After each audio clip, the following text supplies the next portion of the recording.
Hello students, welcome to 11th physics class.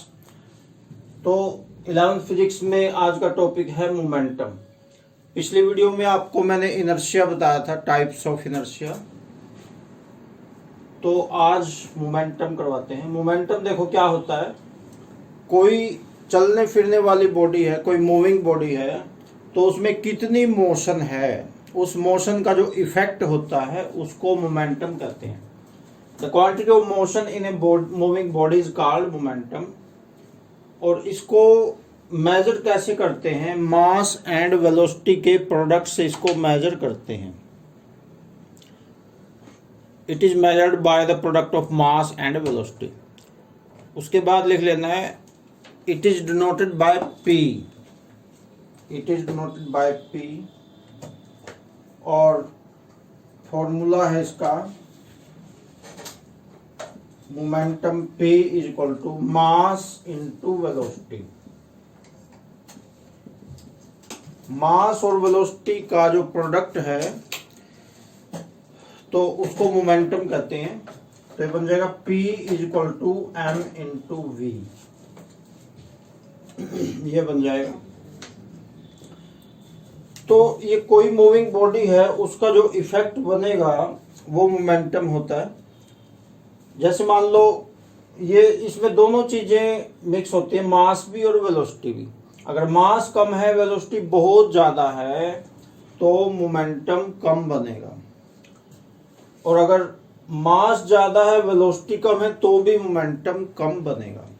जैसे कोई truck है, बिल्कुल आराम आराम से चलता आ रहा है, बिल्कुल आराम आराम से, तो मास तो फुल है ट्रक में, मास तो बहुत ज्यादा है, लेकिन वेलोसिटी कम है, तो वो किसी से टकराएगा तो इतना नुकसान नहीं करेगा वो, क्योंकि वेलोसिटी कम है ना उसकी, बिल्कुल आराम आराम से वो चलता आ रहा है। और अगर वेलोसिटी बढ़ा दे, मान लो रुई है, रुई थोड़ी सी है और बहुत तेज स्पीड से हमें टकराती है, तो वेलोसिटी तो बहुत ज्यादा है उसकी रुई की, लेकिन मास कम है, तो भी वो हमारा कुछ नहीं बिगाड़ पाएगी। क्यों? क्योंकि प्रोडक्ट तो दोनों का कम हुआ ना। तो प्रोडक्ट कम होने के कारण मोमेंटम कम हुआ, मोमेंटम कम होने के कारण उसका इफेक्ट कम हो पाएगा।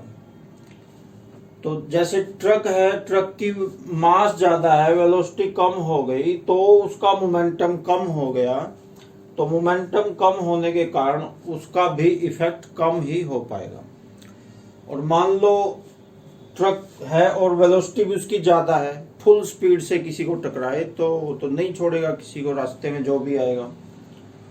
तो क्योंकि मोमेंटम ज्यादा हो गया, मास भी ज्यादा हुई उसकी, वेलोसिटी भी ज्यादा हो गई, तो मोमेंटम ज्यादा हो गया, तो इसलिए वो नहीं बख्शेगा किसी को भी, जो भी उसके रास्ते में आएगा उसको तबाह कर देगा वो। तो मोमेंटम को इस प्रकार से आपने समझना। हिंदी में मोमेंटम को कहते हैं संवेग।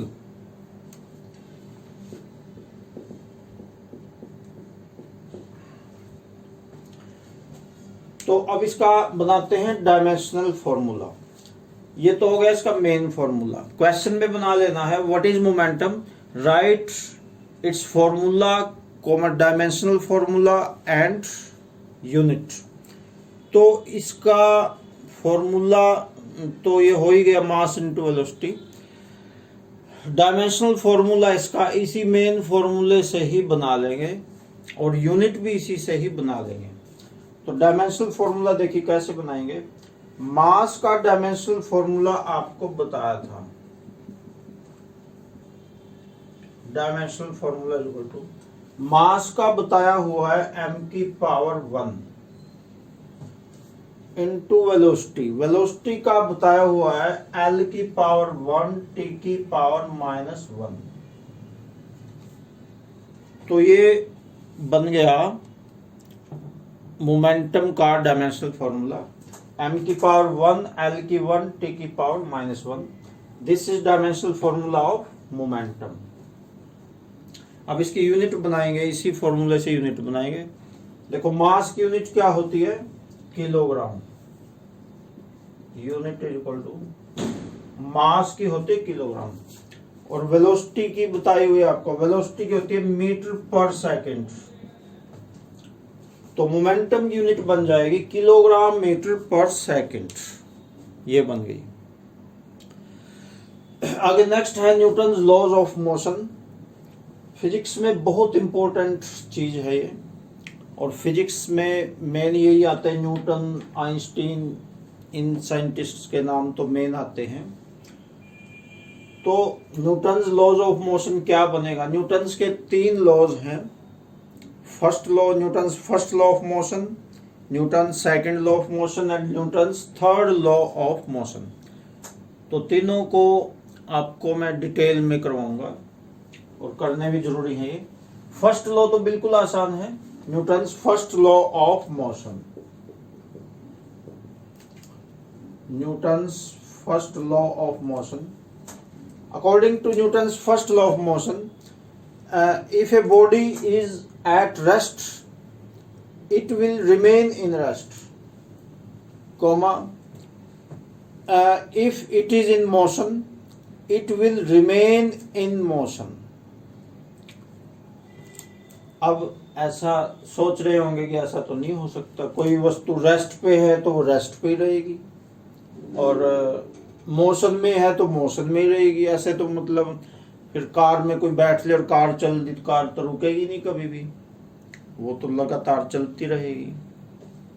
या फिर कार रुकी हुई है तो वो स्टार्ट ही नहीं होगी, वो तो रेस्ट पे ही रहेगी। तो ऐसा कैसे हो सकता है? ऐसा ही होता है, लेकिन इसके साथ में एक शर्त है। न्यूटन ने बताई है बात कि कोई वस्तु अगर रेस्ट पे है तो वो रेस्ट पे ही रहेगी, और वो मोशन में है तो मोशन में ही रहेगी वो वस्तु। लेकिन उसने फिर शर्त भी बताई है आगे। शर्त ये है कि provided if an external force is applied on it, जब तक उस पर कोई एक्सटर्नल फोर्स नहीं लगाया जाए। तो जैसे कार है, कार स्पीड में है, अब उसको रोकना है तो ब्रेक लगाते हैं, तो जो ब्रेक है वो एक्सटर्नल फोर्स है। ब्रेक रिम से टकराएगी, रिम के साथ फ्रिक्शन होगा, फ्रिक्शन आगे आएगा डिटेल में टॉपिक। तो उस फ्रिक्शन के कारण वो कार रुक जाएगी। अगर ब्रेक नहीं भी लगाते हैं तो रेस को छोड़ दो, रेस को हटा देंगे तो टायरों के बीच में और सड़क के बीच में फ्रिक्शन लगेगा, वो फ्रिक्शन रोक देगा, और हवा भी रोकेगी, हवा का फ्रिक्शन होता है। तो उस फ्रिक्शन के कारण वो जो फोर्स ऑफ फ्रिक्शन है, उस फोर्स ऑफ फ्रिक्शन ने कार को रोक दिया। अगर फोर्स ऑफ फ्रिक्शन नहीं होता तो कार ने नहीं रुकना था, कहीं भी नहीं रुकती कार। तो न्यूटन का जो लॉ है सही है बिल्कुल, ऐसे थोड़ी बना दे न्यूटन ने कोई लॉ। तो this is Newton's first law of motion. इसको गैलीलियोज लॉ ऑफ इनर्शिया भी कहते हैं। न्यूटन्स फर्स्ट लॉ को गैलीलियोज लॉ ऑफ इनर्शिया भी कहते हैं, क्योंकि इनर्शिया भी तो यही होता है कि कोई बॉडी रेस्ट पे और रेस्ट पे रहना चाहती है, मोशन में तो मोशन में ही रहना चाहती है। नेक्स्ट देखिए, नेक्स्ट है Newton second law of motion. तो सेकंड लॉ ऑफ मोशन क्या होता है? Net external force acting on a system और a body is equal to the rate of change of linear momentum. कोई सिस्टम है या कोई वस्तु है, उस पे जो एक्सटर्नल फोर्स लगाया है अगर, तो वो किसके बराबर होता है? वो लीनियर मोमेंटम के चेंज होने की रेट के बराबर होता है। यानी जितना लीनियर मोमेंटम होता है उसके बराबर वो होता है। तो ये बन जाएगा एफ एक्सटर्नल। तो एफ है जो ये वेक्टर क्वांटिटी होता है, फोर्स वेक्टर क्वांटिटी होता है। This is equal to rate of change of linear momentum, D by D T. D को चेंज को डी द्वारा लिखते हैं। डीपी का मतलब चेंज इन मोमेंटम, और dt का मतलब टाइम के हिसाब से। ये ध्यान से समझो, ये वैसे आप मैथ में डेरिवेटिव्स में भी पढ़ोगे, वैसे तो 12वीं में आता है, लेकिन 11वीं में भी आपको मैथ में कुछ करवाया जाएगा डेरिवेटिव्स का, थोड़ा सा जो बेसिक है वो करवाना पड़ेगा, क्योंकि वो जरूरी है करवाना। dp अपॉन dt, इसको समझो, ऊपर वाला जो d लिखा हुआ है जिसके आगे, उसकी चेंज, उसमें चेंज नीचे वाले के हिसाब से, ऊपर वाले में चेंज नीचे वाले के हिसाब से। इसका मतलब है चेंज इन मोमेंटम टाइम के हिसाब से, change in momentum with respect to t। जैसे एक और एग्जांपल मैं बता देता हूँ आपको, dv upon dt। dv upon dt का मतलब होता है change in velocity with respect to time, ये होता है। एक्चुअली में ये एक्सेलरेशन होता है। ये मैं वैसे बता रहा हूँ, ये इस टॉपिक का पार्ट नहीं है, ये मैं डेरिवेटिव समझाने के लिए आपको थोड़ा सा बता रहा हूँ। जैसे ds अपॉन dt, इसका मतलब है change in displacement with respect to time, ये वेलोसिटी होती है, change in displacement with respect to time. तो ये है Newton second law of motion, change in momentum with respect to time, यानी मोमेंटम में चेंज टाइम के हिसाब से, तो वो होता है फोर्स। तो ये हमारे काम अब आएगा। अभी आपको बताया था vector p equal to mv, momentum क्या होता है mv। तो p की जगह ये हो जाएगा vector f equal to d mv upon dt। p की जगह mv लिख दिया। मोमेंटम का फॉर्मूला होता है mv। v भी वेक्टर होता है, वेलोसिटी वेक्टर होता है, इसलिए उस पर भी वेक्टर का निशान लगा देंगे। अब सिस्टम ये होता है कि जो डेरिवेटिव में जो कांस्टेंट होता है वो बाहर आ जाता है, तो जो मास है वो कांस्टेंट होती है, क्योंकि कोई चीज अगर 2 किलो की है तो वो कांस्टेंट होती है। कांस्टेंट का मतलब एक समान। अब 2 किलो की वस्तु है तो वो 2 की रहेगी, 4 की तो वो बन नहीं जाएगी। तो मास है जो, ये कांस्टेंट होती है। तो डेरिवेटिव में आप पढ़ोगे मैथ में कि जो कांस्टेंट होता है वो बाहर आ जाता है, तो मास है जो ये बाहर आ जाएगी। ध्यान से समझना। अभी vector F equal to m dv upon dt, ये बन गया। और dv अपॉन dt आपको अभी बताया ही था, dv अपॉन dt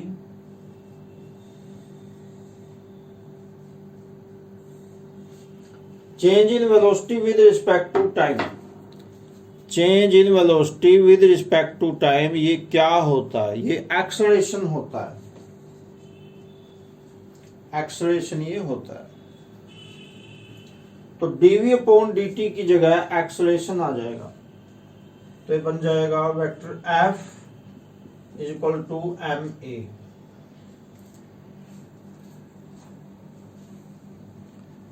तो ये ही फॉर्मूला होता है फोर्स का, F is equal to ma। ये फोर्स का टॉपिक आया था, उसमें आपको बताया भी था कि फोर्स का फॉर्मूला मास इनटू एक्सेलरेशन होता है, F is equal to ma। और अगर प्रूव करना पड़ जाए कि प्रूव करो उसको कि F is equal to ma, तो उसका ये तरीका है।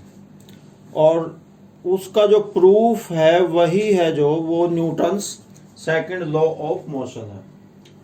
This is proof of Newton second law of motion and it's conclusion is F is equal to ma। इसमें यहाँ पे ये भी लिख लेना है, let vector P is equal to momentum of body,